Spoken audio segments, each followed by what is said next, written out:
Surfeando en un mar de gente, solo tienes dos opciones: ser rudo o técnico. Aquí todo se define en 3 segundos. Desde la tercera cuerda, no guardes tu máscara. ¡Sigue luchando!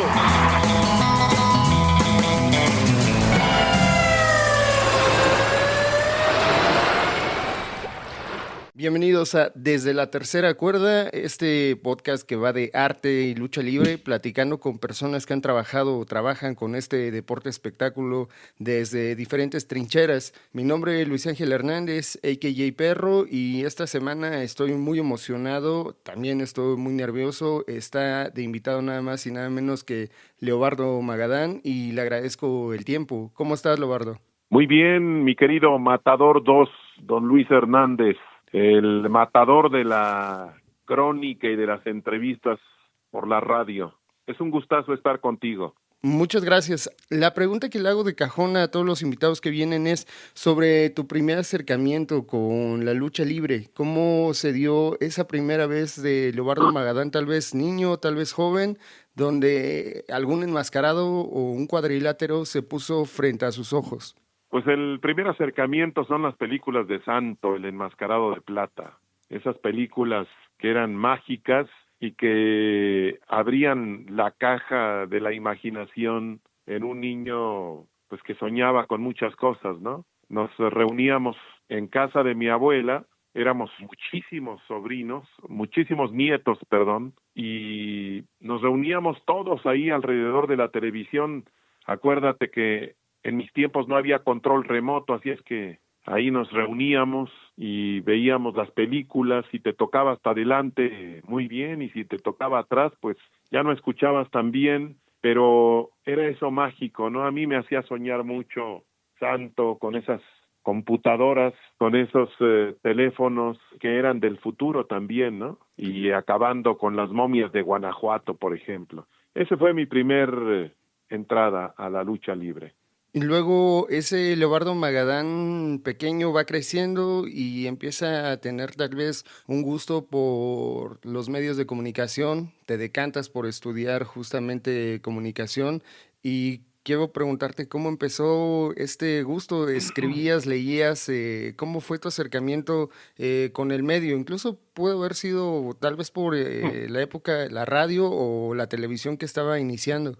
Pues fíjate que no, ya la radio y la televisión ya tenían, tampoco soy tan viejo, No, ya claro, tenían. pero me refiero a, bueno, pues empezar a tener como un auge mayor, ¿no? No todos tenían acceso a una televisión, pues, y digo, tal vez a la radio sí era como más fácil, pues. Fíjate que incluso mis inicios paralelamente con la universidad fueron en la XX de radio, con don Roberto Armendáriz, que era toda una leyenda en la locución. Ahí fueron mis inicios y ahí empecé a tener la formación adecuada para convertirme en un narrador, en lo que soy actualmente. Me acuerdo que yo hacía entrevistas de deportes, iba y me metía a los vestidores del Estadio Azteca, de los diversos estadios. No obstante que había mucha vigilancia, yo tenía esa facilidad para colarme, para meterme. Conseguí una credencial de cartón que me dio la XX, y esa me la colgaba al cuello, y cualquier situación que había con la vigilancia, pues les enseñaba la credencial. Y me colaba hasta los vestidores, y ahí entrevistaba a los entrenadores y les preguntaba cómo se sentían después del triunfo, la derrota, etcétera, etcétera. Y eso lo poníamos, corría a la radio después de la transmisión. Imagínate, la transmisión del partido de fútbol terminaba a las 11. Yo, sin tener carro en aquel entonces, pues me tenía que trasladar en camión y en metro hasta la XX, que estaba en Ayuntamiento número 52. Es decir, que estaba yo terminando de editar todo, como a la 1 de la mañana, 2 de la mañana, ya me regresaba a mi casa. Y como no había ya medio de transporte más que taxi, y yo no tenía nada en los bolsillos, pues me iba caminando a mi casa. Así transcurrió esa etapa de sueño, de querer ser cronista, de querer ser reportero profesional, y eso obviamente me ayudó muchísimo en mi formación, porque en una ocasión hubo una universiada aquí en México, y creo que ya no hay universidades, y vinieron, que es como una especie de Juegos Olímpicos de las distintas universidades del planeta, vinieron los de Israel, los de Brasil, Estados Unidos, Grecia, y en aquel entonces la XCX era lo que ahora se conoce como Televisa Radio, y me tocó trabajar con personajes que a la postre se convirtieron en muy famosos, ¿no? Como Toño de Valdés, como Eduardo Treyes, Félix Sordo, que murió en el terremoto del 85, muchas figuras que estuvieron ahí presentes.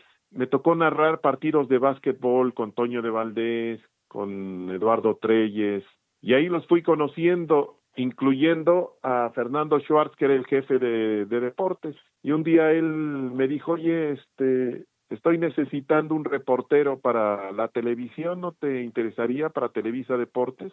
Dije, no, pues de eso pido mi limosna, ¿no? Así que me encaminé, hice mi prueba, me dijo que iba a estar a prueba un mes, estuve a prueba 3 meses, pero me pagó los 3 meses y me quedé, y así fue como di el salto a la televisión. Obviamente dejé los estudios inconclusos porque Televisa era muy demandante, estudios que terminé hasta mucho, mucho después, y esa es otra historia.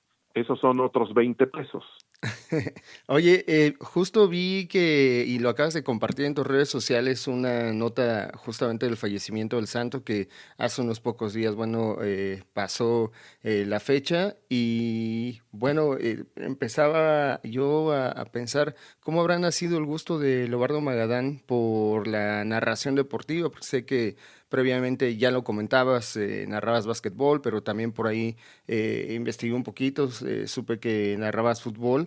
Y cómo particularmente sobre esta parte de la narración deportiva que de pronto siento que no se ve tanto, pero es muy complejo, siento, no cualquiera se rifa a aventarse una narración deportiva, incluso un partido de fútbol, si uno lo intenta en casa y se cree como ducho, puede tal vez aguantar 5 o 10 minutos, tal vez los más aventurados, pero aventarse un partido completo me resulta complicado y quería preguntarte sobre el gusto por la narración deportiva, ¿cómo nace? Fíjate que a mí siempre me ha gustado narrar. Yo acompañaba a mis hermanos mayores y ahí en pleno campo me ponía a narrar y lleva la pelota fulanito de tal, pase cortito, viene el disparo, cerca la bala y cosas así, ¿no? Empezaba yo a hacer cosas y obviamente generaba un poquito de atracción del público. Algunos estaban a favor, otros me criticaban,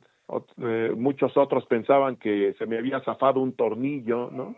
Pero a mí no me importaba y al final de cuentas me fui perdiendo el miedo. Yo siempre participé en las ceremonias de la escuela, siempre me escogían, no sé si porque me gustaba mucho la lectura, porque tenía buena dicción, no sé, pero las maestras siempre me escogían. Entonces, pues se me fue haciendo como ese gusto, ¿no? De participar.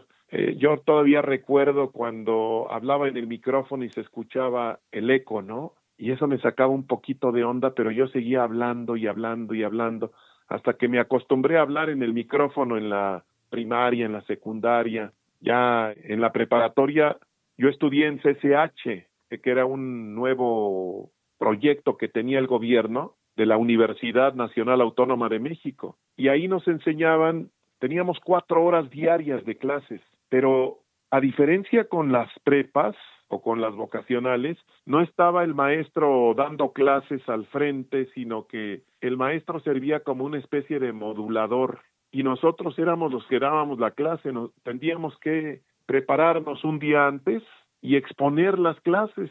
Entonces, ese sistema para mí fue muy, muy bueno, fue beneficioso. Algunos de mis compañeros se dedicaban a asaltar camiones afuera del CCH, que estaba en Avenida 100 metros, y obviamente yo creo que no llegaron a consumar sus propósitos, sus deseos de convertirse en profesionales, ¿no? De algo. Pero en mi caso particular, pues sí sirvió muchísimo y me ayudaron también a generar ese hábito de la lectura diaria. Es importante que uno lea. Eso me ayudó también cuando mucho tiempo después, vamos a dar un saltito en mi carrera, un día me encontré a Fernando Schwartz. Yo ya me había salido del medio de la televisión y quería un descanso porque había mucha grilla, mucha grilla. Y estaba yo en Teleguía, TV y Notas, TV y Novelas, entrevistando a los actores y actrices más famosos de México. Y un día en una cena de gala, allá por San Ángel, me encuentro a Fernando Schwartz, que era el jefe de deportes, y me dice, oye, ¿no te interesaría regresar? Porque están haciendo un casting de lucha libre. Y a mí la lucha libre no me gustaba, sinceramente. Se me hacía falsa. Yo decía, es que ni se pegan, Fer. Bueno, pues si te interesa, adelante. Nada más te digo que están pagando mejor que en el fútbol. Dije, caray, si están pagando mejor que el fútbol, creo que sí me interesa. Entonces fui, me citaron para un martes en la Coliseo de Perú 77. ¿Conoces la Coliseo? Claro, claro. Ok, pues ahí me citaron. Anteriormente ponían las unidades de control remoto ahí afuera de la Coliseo. Entonces yo llego y me presento con Luis Cabrera, me acuerdo, era el productor de Televisa. Y le digo, oye Luis, pues me envió Fernando Schwartz, me van a hacer un casting. Ah, sí, ya me habló Fer, tú eres Leobardo, ¿verdad? Sí. Ah, pues adelante. Te toca narrar la primera y la segunda. Ok, dije, sin problema. Busco un cartel para checar quiénes eran, ¿no? Los protagonistas de lo que iba a narrar.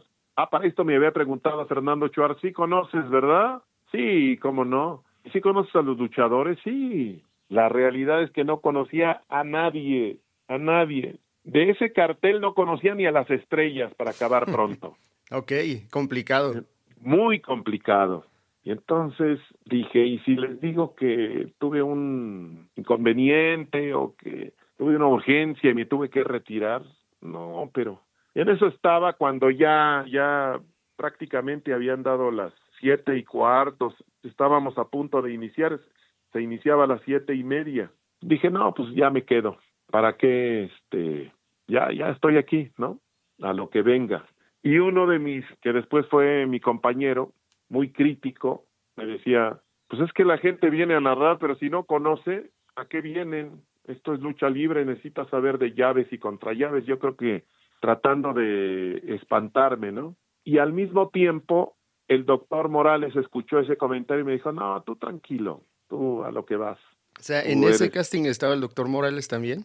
El doctor Morales ya estaba como de planta, ¿no? Ahí en la Ok. Coliseo. Pues me dice, no, yo ya lo conocía, ya habíamos participado en algunas interacciones y él sabía, ¿no? De lo que yo hacía y cómo lo hacía. Dice, no, tú tranquilo. Dije, pues sí, adelante. Y entonces vino la fatídica cuenta regresiva de 3, 2, 1, 0 en la torre. Sentí que se me helaba el cuerpo y empecé a sudar de las manos. Pero dije, no, pues a lo que venga. Y empecé, esto lo he contado 1,000,000 de veces, ¿eh? Señoras y señores, bienvenidos a la Coliseo de Perú 77 en el centro histórico de la capital de la República Mexicana. Esto es lucha libre profesional. Los mejores gladiadores del planeta Tierra están aquí presentes. ¿Cuál? Me había mentido, ¿no? Hasta me dio risa. Y vean nada más este vuelo, un mortal, y está cayendo como astronauta en la luna, muy suavemente. Parece que está cayendo en cámara lenta. Esto es para inmortalizarlo y que no sé qué, y que esto y que el otro, y vean los golpazos a diestra y siniestra, se están pegando hasta con la cubeta y el público empieza a participar. Pues así me aventé las dos que me asignaron, no dije un solo nombre, porque no conocía a nadie. Si hubiera mencionado un nombre y no es, me quemo. Si hubiera mencionado una sola llave, me quemo también, porque no sabía qué llaves eran, ¿no? Yo sabía de otras disciplinas, de otros deportes, pero de lucha libre sinceramente no sabía nada. ¿Y eso fue producto de la improvisación en el momento o evocaban en ti estas lecturas previas que ya habías consumido y te ayudaban de alguna manera a recordarlas en ciertos momentos de la acción? ¿Cómo Sí, recuerdas eso? ¿Recuerdas a tocaste la un punto gente? fino, tocaste un buen punto, es una buena pregunta. En realidad sí, yo estaba evocando algunas de las figuras mentales que había leído en algún momento, ¿no? Por ejemplo, del caballo de Troya, ¿no? de JJ Benítez que había leído en algún momento, o de otros libros que me remontaban algunos momentos, ¿no? De descripción, de narración, etcétera, etcétera. Y eso me ayudó a salir adelante, me dio las herramientas, ¿no? Para salir adelante sin decir un solo nombre, porque es imposible que puedas narrar, y es más, si ahora me pones a narrar y me dices, pero no menciones un solo nombre, no sé si lo volvería a hacer, ¿no? Porque pues siempre estás acostumbrado ya a decir nombres, y si no los dices, sientes que falta algo. Es más, muchos de los narradores actuales, si no están diciendo, y es que aquí viene Último Guerrero y Místico va a saltar, nos regala este mortal hacia atrás, ¿no? Pecho con pecho, y cosas así. Y entonces fui creando figuras mentales, ¿no? Como en lugar de las cuerdas, la resortera, ¿no? El rombo de batalla de 6x6, porque desde la perspectiva donde yo estaba, se veía como un rombo. Si tú eres purista, dices, es que no, es un cuadrado, es un paralelogramo, ¿no? Es un cuadrado. Entonces, es incorrecto decir rombo. Sí, pero desde mi perspectiva se veía como un rombo. Entonces, el rombo de batalla de 6x6, en este momento no recuerdo algunas de las frases de Leobardo Magadán, escribas y fariseos, ándale, ¿no? Escribas y fariseos, apocalípticos e integrados. Es un libro que yo leí en la universidad. Creo que es Humberto Eco, ¿no? Exactamente. El Exactamente, Humberto Eco, que era de los mejores comunicólogos, ¿no? Que es de los mejores comunicólogos. Entonces ahí en ese libro hablaba justamente de cómo él hacía una diferenciación, ¿no? Entre los que aceptaban y no aceptaban, etcétera, etcétera. Pero sí, eso de escribas y fariseos en algunos libros, en la misma Biblia, ¿no? Uh-huh. Sí. En la misma Biblia yo lo leía mucho, entonces lo saqué, no sé, ahorita no tengo la memoria así como para hablar de las frases, pero el otro día las contamos, son como 150. Por ahí son muchísimas, sí. Y seguramente nadie te dijo, oye, no, bueno, no sé, pero yo supondré que nadie en algún momento te dijo, oye, no es un rombo, ahora siento que sería más fácil vía redes sociales, pero en aquel momento creo que todos nos clavamos justo en la narración y no pasaba nada. Yo lo veía como prestaciones lingüísticas. Fíjate que en algún momento, perdón que te interrumpa, algún momento un compañero hizo una grilla así y un escándalo, ¿no? De que no era un rombo, era un cuadrado y que el rombo es así, asado. Y entonces yo les contesté, ¿ok? Porque se hizo un rollo en producción y todo, ¿no? En el departamento de producción. Yo les contesté, bueno, ok, entonces deberíamos de juzgar al que dijo que la portería era una cabaña, porque en realidad yo no veo ni maderas ni que esté cerrada la portería, ¿no? Como una especie de cabaña. O al que dice tiro al arco, ahí no se ve que sean círculos concéntricos, ¿no? Por ejemplo, en el bagaje del fútbol. Uh-huh. Son figuras que nos ayudan y que debemos de agradecer siempre, porque ese tipo de imágenes fortalece nuestra creatividad. Es como un músculo que se está haciendo más fuerte, no solamente en el que lo dice, sino en todas las personas que lo están escuchando. Sí, yo considero que es importante justo esta facilidad de palabra donde incluso la misma gente va aprendiendo ciertas frases o ciertas palabras nuevas que de pronto investiga tal vez qué significan y las utiliza en su cotidiano y se vuelve pues chido y de pronto dices, ¿dónde aprendiste esa palabra? En la lucha libre. ¿Cómo? En la lucha libre se aprenden palabras nuevas y sí, se aprenden muchas cosas, entonces está bueno. Y ya estando en esta dinámica de libros, te iba a preguntar justo si te has acercado o ha llegado a ti libros de lucha libre, ¿cuáles te vienen a la mente? Fíjate que he leído algunos, pero sinceramente la mayoría son muy malitos. O sea, no ha habido...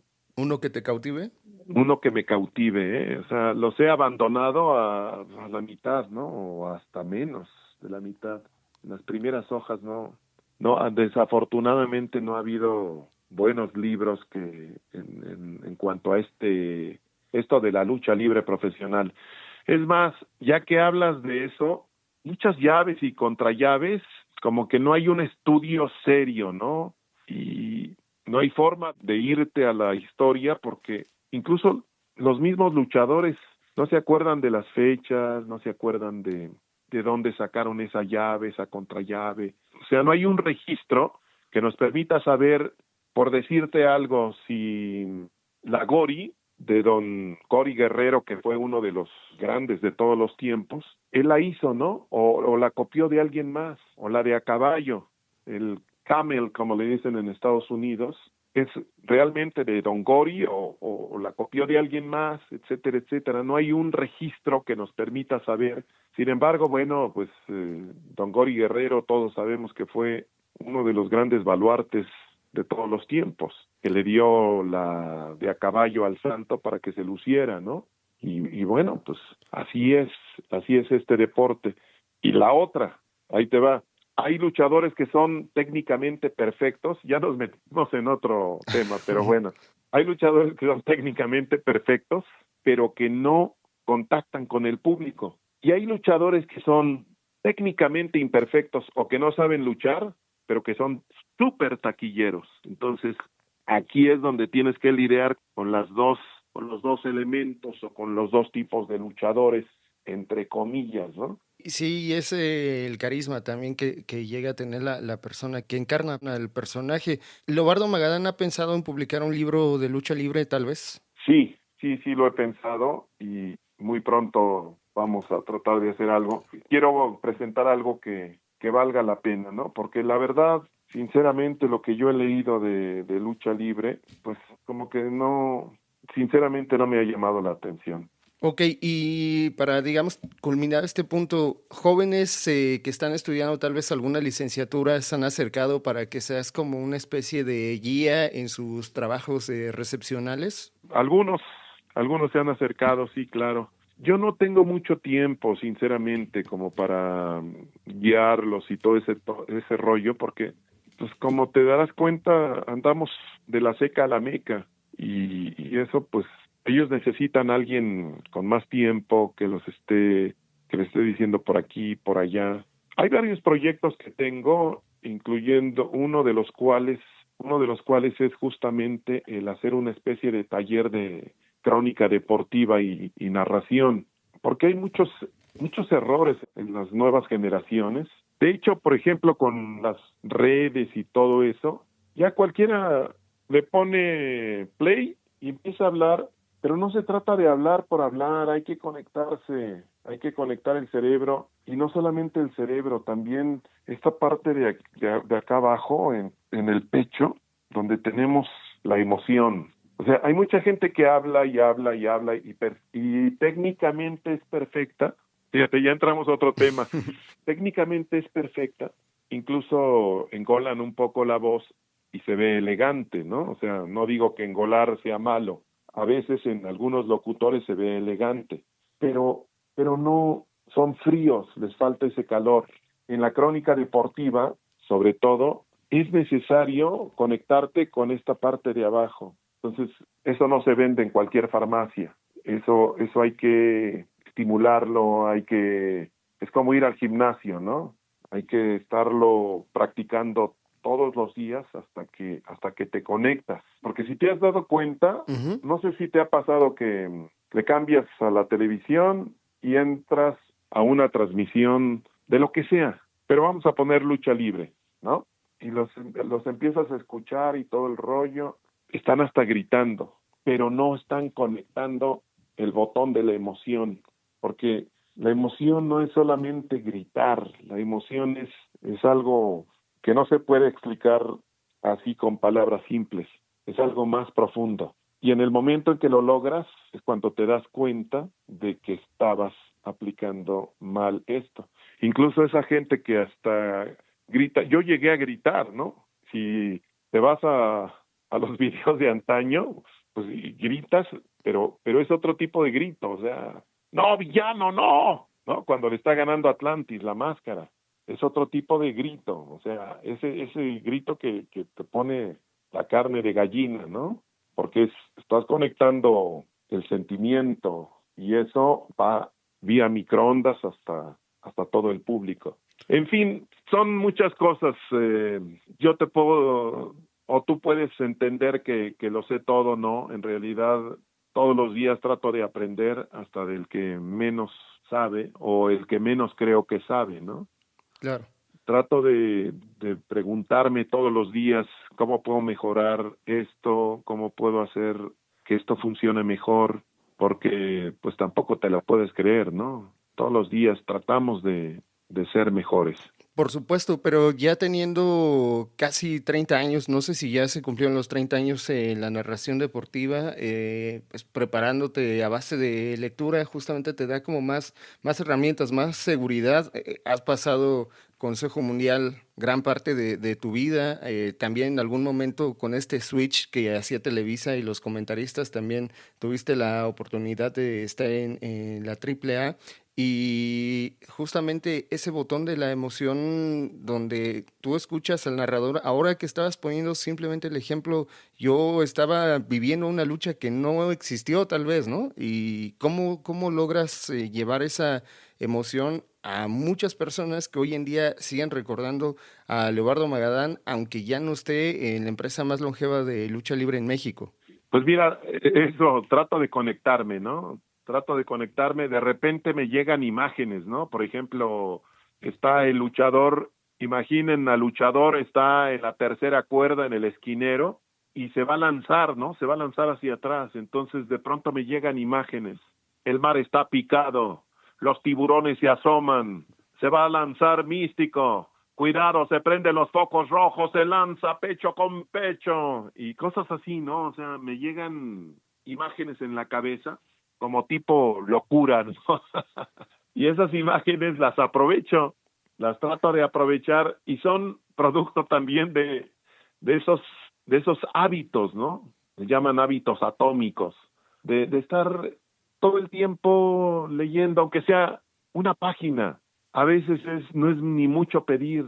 A veces te juro, no me da tiempo de leer más que una página, pero trato de hacerlo porque es mi ejercicio, es alimentar lo interno, lo interior, ¿no? Para que siempre tenga yo esas herramientas para poder trabajar. Siento que si dejo de leer un día, esas herramientas se agotan. Okay. Esas herramientas se agotan. Aunque esté yo de vacaciones, ¿no? En el hotel, ahí estoy leyendo, aunque sea una página. Y trato de leerla en voz alta, porque eso me da también una retroalimentación de si voy bien o voy mal. Y una de las, ¿cómo decirlo? Pues sí, como señales que te manda es justamente el público. El público, si tal vez lo estás haciendo de una manera que no conectas, se percibe, ¿no? Claro. Va cambiando de los 90 al 2025. ¿Cuál ha sido el cambio del público desde tu perspectiva? Pues mira, los públicos actuales no leen. Los públicos actuales quieren la recompensa rápida. Esa es la generación de cristal, ¿no? Pero aún así, aunque no lean, se dan cuenta de las imágenes mentales que tú les mandas, ¿no? Porque no leen mucho, pero están en las distintas redes, ¿no? Trata uno de brindarles un poco de material para que ellos también no se queden en esa narración pobre donde utilices las frases clásicas de vales chorros o ¿cómo dicen los chavos ahora? Me sirve, ¿no? Yo he visto transmisiones donde dicen vales chorros y esto me sirve, y sino darles un poquito más, ¿no? Yo creo que no obstante que no lean, sí les podemos dar nosotros como comunicadores algo más valioso que las frases normales, clásicas que ellos utilizan, porque eso los enriquece. Entonces, sí da un poco de tristeza que estas nuevas generaciones no se preocupen tanto por leer, pero nosotros como comunicadores tenemos la obligación de ayudarlos un poco, de hacer que el idioma permanezca limpio o tan límpido como se pueda, ¿no? No podemos tampoco cruzarnos de brazos y decir que al fin que no te entienden, ¿no? Sí te entienden, son en muchos aspectos mucho más inteligentes que nosotros. Ahora, justamente se necesita estilo, un poquito de chispa, tal vez también por ahí comedia, para que pues poco a poco también se vaya conectando cada vez más y más gentes de diferentes edades en estas narraciones. Y hay una frase en particular de estas de más de 100 que mencionas que estoy seguro que así, tal vez exagero, pero podría decir que millones de personas la recuerdan, el tapetito de baño. Ah, el tapetito de baño, ¿Tú qué recuerdas bonito. más o menos a cuántos personajes luchísticos les pusiste, por llamarle de alguna manera, un apodo, un mote? Fíjate que fueron varios. En este momento no lo tengo en la memoria, pero sí fueron varios a los que les pusimos un sobremote, ¿no? Porque incluso ya tenían varios, pero sí, en este momento no lo tengo bien fijo. Por ejemplo, le puse el Rey Arturo, ¿no? A Villano Tercero, porque en aquella transmisión dije, viva el rey ha muerto, viva el rey Arturo, ¿no? Después de que, ¿te acuerdas que lo desenmascararon y Claro. me tocó, por suerte, entrevistarlo en el ring? Y semanas después yo decía, el rey ha muerto, vive el rey Arturo, porque nos había dicho que era Arturo Díaz Mendoza. Entonces, en este momento no me acuerdo y creo que no me gusta hablar de eso, ¿no? Porque, pues, digo, si les sirvió en algún momento a los luchadores, ninguno se quejó, ¿eh? Al contrario, me lo agradecieron, pero tampoco me gusta mucho estar hablando de eso, ¿no? De que no, yo y que... No, casi no me gusta platicar de eso, ¿no? Porque sonaría como que estás presumiendo Ok. tantas cosas. Eh, Ujú.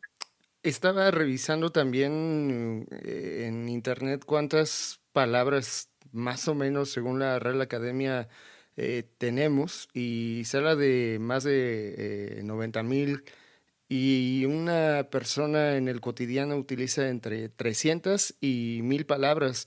Es un idioma que es muy vasto y que usamos realmente una mínima parte de las mismas y pues para hacer locución se necesitan bastantes, ¿no?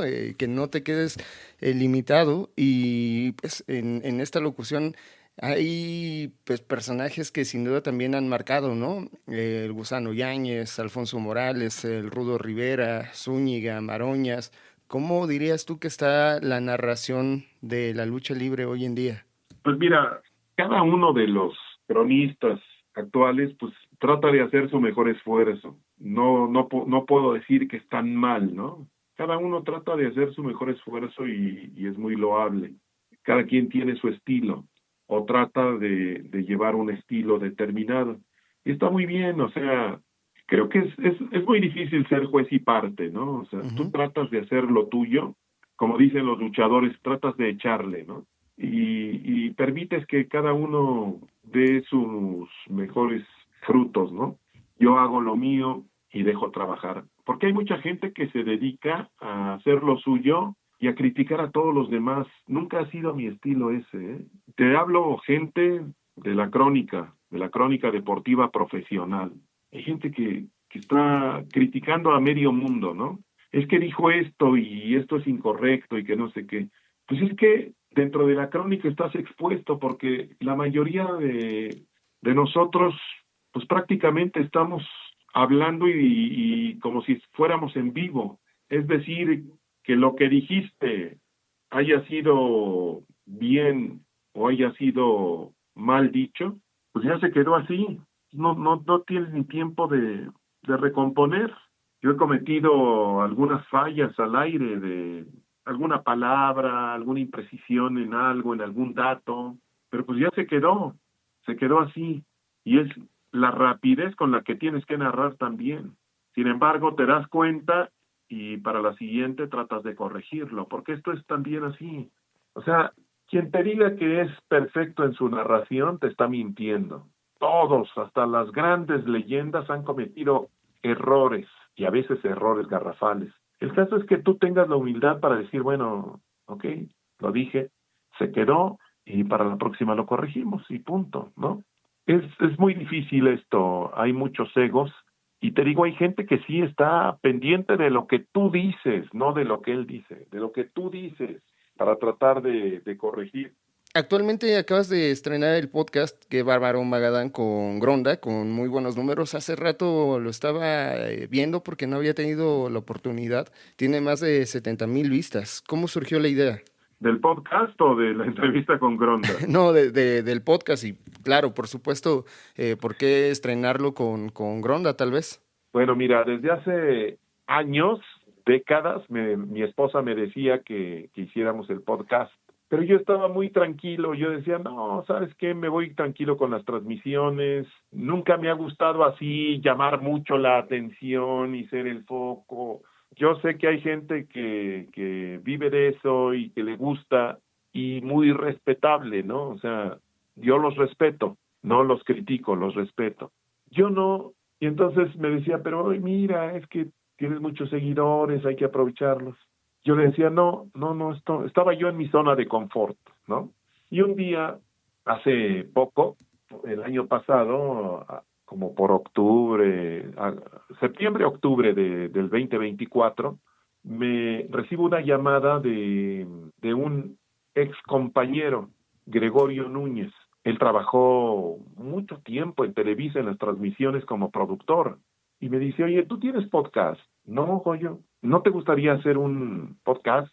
Pues mi esposa siempre me lo repite, pero pues la verdad no lo tengo en mente, pero ¿no te gustaría que platicáramos?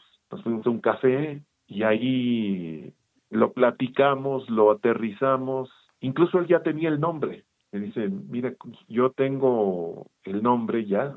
Ah, sí, ¿cuál es el nombre? Qué Bárbaro Magadán. Porque ese grito del doctor Alfonso Morales era algo muy, muy padre, ¿no? O sea, la gente inmediatamente asociaba ese grito a la lucha libre.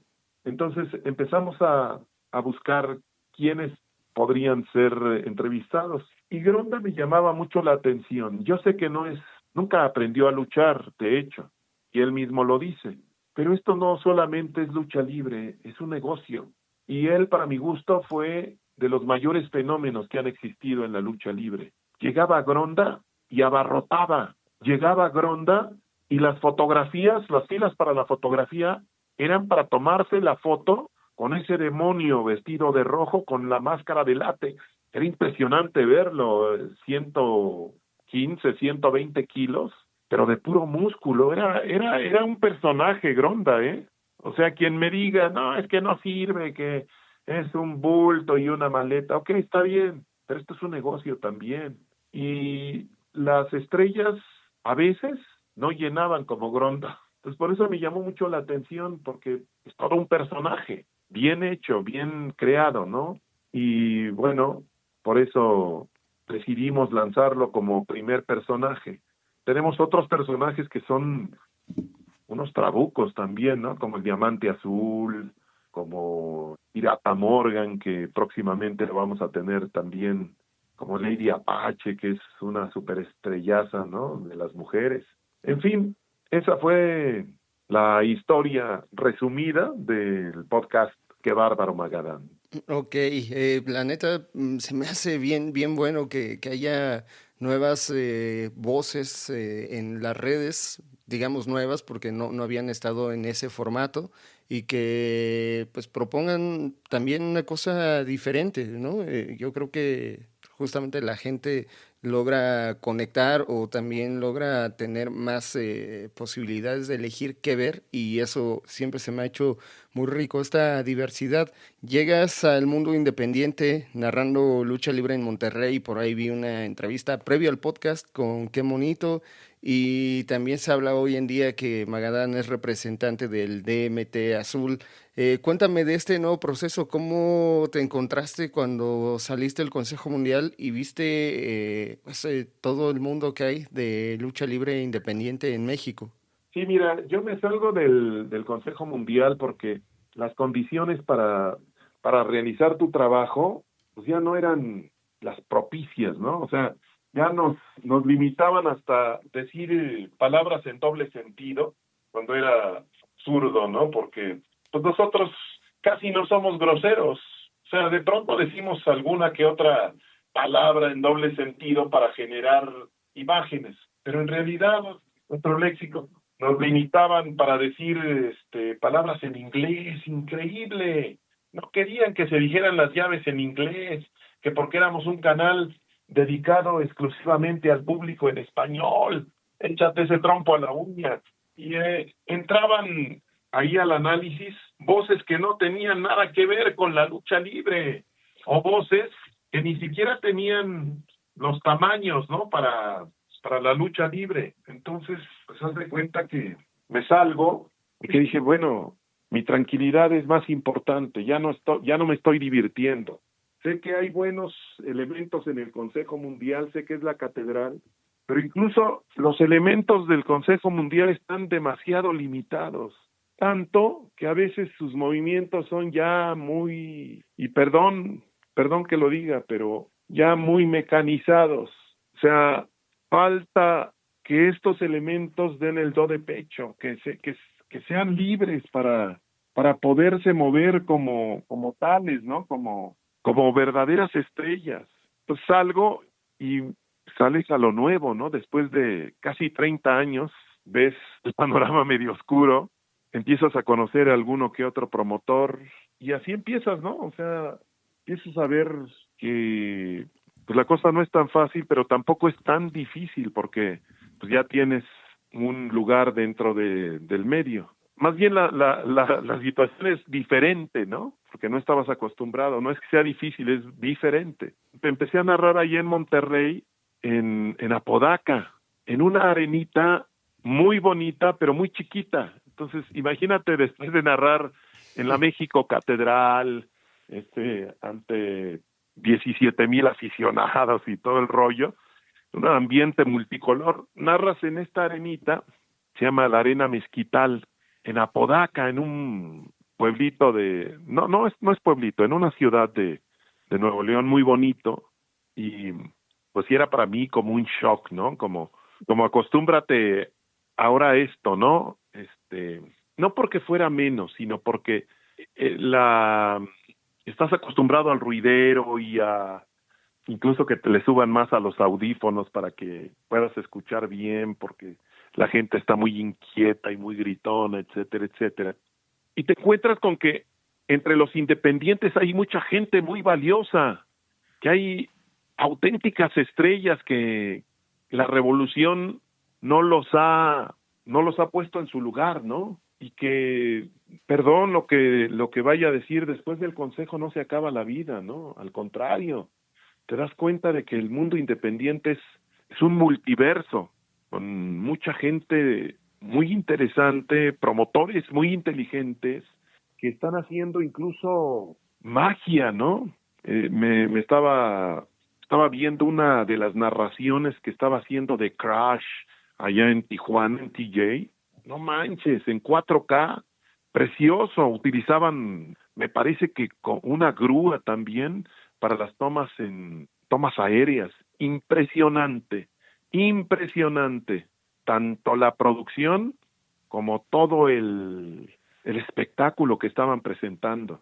Pues te digo, sales a otro mundo y dices, ay güey, no es tan de lo que me estaba perdiendo, ¿no? Es algo precioso, algo bonito. Ahora me levanto más inspirado, con más ganas de hacer cosas, de crear nuevo contenido, de generar nuevas metáforas, ¿no? La metáfora es una imagen con palabras, para que la gente que no sabe qué es una metáfora, ¿no? Una imagen que construyes con palabras. Por ejemplo, tiene la fuerza de un elefante, ¿no? Esa es una metáfora. Y hace mucha falta en la lucha libre, porque a veces la lucha libre es muy árida y necesitas como condimentarla, como cocinarla bonito para que a la gente le sepa rico. Porque si lo narras nada más así, y vean, la doble Nelson, y ahora le está aplicando este tirabuzón. Observen cómo viene la transición y crea esta palanca al brazo. Como que así se narraba hace más de 80 años, ¿no? Cuando don Enrique Llanes y todo ese equipo, que eran muy buenos, pero ahora yo creo que hay más exigencias para la crónica deportiva. ¿Tú cómo ves, Yo mi querido Luis Hernández? siento que justamente como es un personaje bastante reconocido, el trabajo evidentemente no va a faltar. La afición incluso que asistimos a arenas independientes, si llegamos a ver a Leobardo Magadán va a ser un gustazo, seguramente te ha pasado, has recibido el cariño del público que tal vez difícilmente se podía acercar cuando íbamos de visita a la México y pues tal vez en gradas o tal vez en fila 7 del otro lado de donde está la narración, por decir algo, era complicado acercarse y ahora ese es factible y se siente chido ver a estos personajes que te inspiraron, que te hicieron pasar un rato a gusto, un fin de semana y poderlos saludar, poderles manifestar el agradecimiento por los buenos momentos. Siento que eso está bastante chido y que tal vez, no sé si te pasa tanto, pero siento que ahora va a ser el doble o el triple de lo que venía pasando hacia tu persona. Sí, fíjate que sí, ¿eh? Respondiendo a tu pregunta, fíjate que sí se ha multiplicado eso. Y otra cosa que se me ha olvidado comentarte, y lo voy a hacer antes de que se me olvide, Luis, perdón. Ujú. En el mundo independiente están logrando lo que no lograron ni Triple A ni Consejo.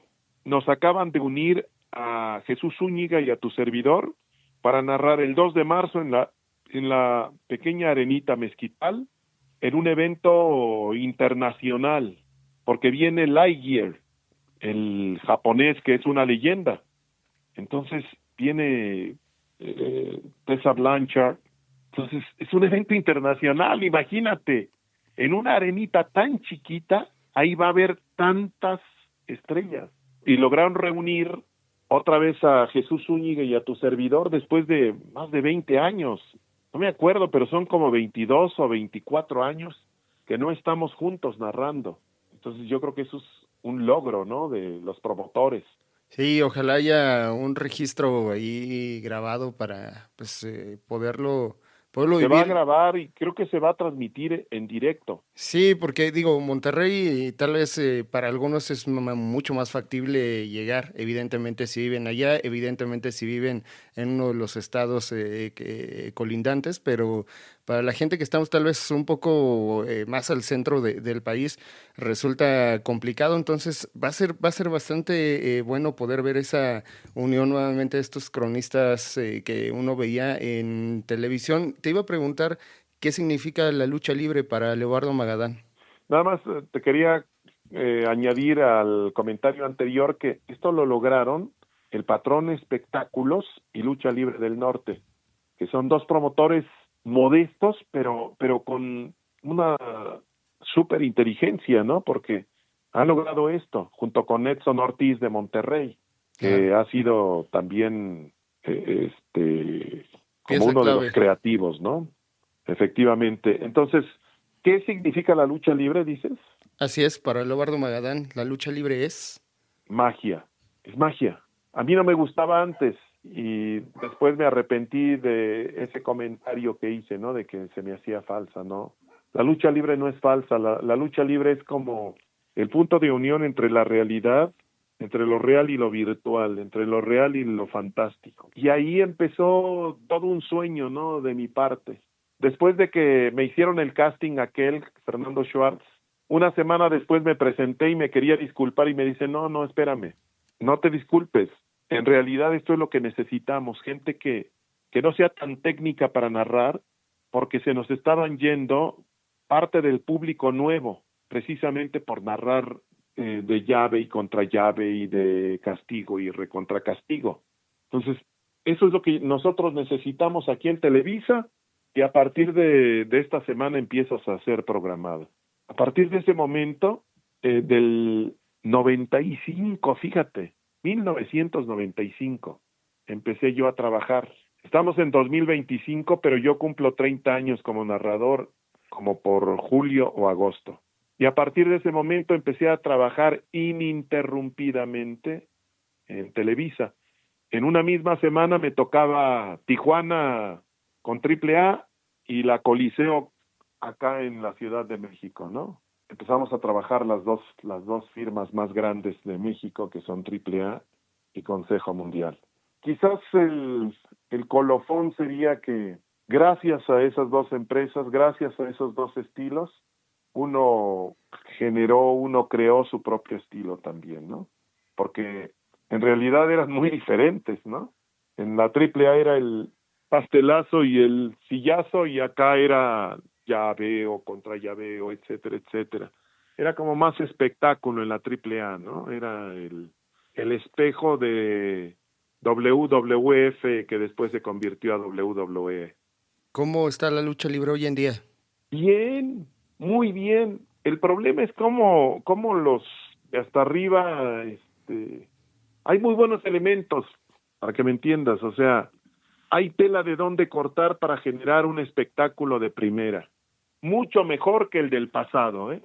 O sea, a lo que me refiero que no hay malos elementos, o sea, hay incluso más estrellas que antes.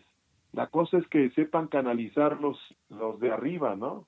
Que sepan hacer bien las cosas, que los conduzcan, que los guíen, que generen figuras. Actualmente no hay figuras, pero no porque no haya talento, sino porque desde arriba no están jalando bien los hilos, y no porque yo quiera hacerle a los de las redes, ¿no? De que ya yo soy experto en comunicación, experto en entrevistas y experto en sino que tantos años de observar la lucha libre te dan cierta perspectiva, ¿no? Acá en el podcast platico con gente que, como decía un inicio, trabaja o ha trabajado con la lucha libre de diferentes maneras. He platicado con acomodadores, he platicado con fotógrafos, he platicado con diseñadores, pintores, etcétera. Todo este cúmulo de personas que tal vez no están tan al ojo público, pero que para mí es importante conocer sus historias y, bueno, pues que tengan una especie de reconocimiento, por llamarlo de alguna manera. En ese sentido, quiero preguntarte, ¿has visto algo en relación al arte y la lucha libre? Y si es de esa manera, ¿qué es lo que te ha llamado la atención? Me gustan sobre todo las fotografías, ¿eh? Hay mucho de arte en algunas fotografías donde, bueno, incide el momento oportuno y el arte, ¿no? Que llegas a captar, o sea, por ejemplo, un fotógrafo que está ahí a pie de cuadrilátero pero él avienta 50 fotos, ¿no? Y en una de esas, ¡pum!, se ve una foto espectacular, ¿no? Donde está prácticamente volando el luchador. Me gusta eso, me gusta un poquito las pinturas, ¿no? No conozco a muchos pintores, pero sí he visto una que otra pintura que es espectacular. O sea, sí hay gente muy talentosa en el arte. Todo eso nos mueve, ¿no? Porque estamos dentro de este deporte espectáculo que coincide con el arte también. ¿Qué viene para Lobardo Magadán? Ya nos dijiste un poquito de la próxima función en Monterrey, ya nos comentaste que tal vez un posible libro. ¿Hay algo más que se venga y que tal vez tendremos que estar pendientes? Pues mira, vienen algunos proyectos. No me gustaría hablar de eso porque pues siempre es mejor esperarte a que maduren bien y ya en las redes estaremos dando toda la información al respecto. ¿Cómo estás? ¿Cuáles son las que más usas? Pues mira, generalmente yo no usaba redes, te soy honesto, porque te digo, no soy muy de darme a conocer y decir aquí estoy y que esto y que el otro. Ahorita estamos utilizando todas las redes por el podcast, ¿no? Estamos hasta en Spotify. Para las personas que por razones de trabajo no pueden estar viendo la imagen. Entonces les mandamos la entrevista como si fuera la radio. Claro. Por este medio de Spotify. Lobardo Magadán, ¿hay algo más que tal vez no tuve la fortuna de preguntarte, pero para ti sea necesario o importante mencionar? No, fíjate, Luis, se tocaron los puntos finos, nada más agradecerte la entrevista y saludar a todo tu público. Si no es rudísimo, no lo saludo, ¿eh? No es cierto. Saludar a todo tu público y desearles lo mejor de lo mejor. Muchas bendiciones tanto a ti como a toda tu gente. Muchas gracias por venir a platicar. Honestamente estaba muy nervioso. Por supuesto, una persona que tiene en el medio trabajando 3 décadas es algo que seguramente para muchos les ha marcado la vida. Personalmente, yo lo dije hace un momento, digamos a título de más personas, pero a título personal igual, era como un fin de semana turbio, triste en mi cotidiano. Prendía la lucha libre, escuchaba a Magadán, a Doctor Alfonso Morales y era como, es un momento feliz, salía de la realidad y es bastante chido. Estoy seguro que muchísimas personas pasan tal vez momentos similares y que la lucha libre los salvaba de esos momentos de melancolía o tristeza. Entonces, te agradezco por esa parte y agradezco también a toda la gente que escucha desde la tercera cuerda, con un personaje que trabaja o trabajado con la lucha. Estamos visitando estudios de personas que, insisto, hacen eso, arte, y los pueden ver en el canal de YouTube de DL13, y ahí pues visitamos a estos personajes. Estamos Twitter, Instagram, TikTok como @desde la 3 cuerda con número y Facebook como desde la tercera cuerda oficial. Yo soy Luis Ángel Hernández, a.k.a. Perro, y deseo que tengan buena semana, tarde, noche, desde donde quiera que nos escuchen. Hasta luego. Hasta luego. Ya han pasado 3 caídas. Nos vamos a descansar a los vestidores. Pero no guardes tu máscara. ¡Sigue luchando!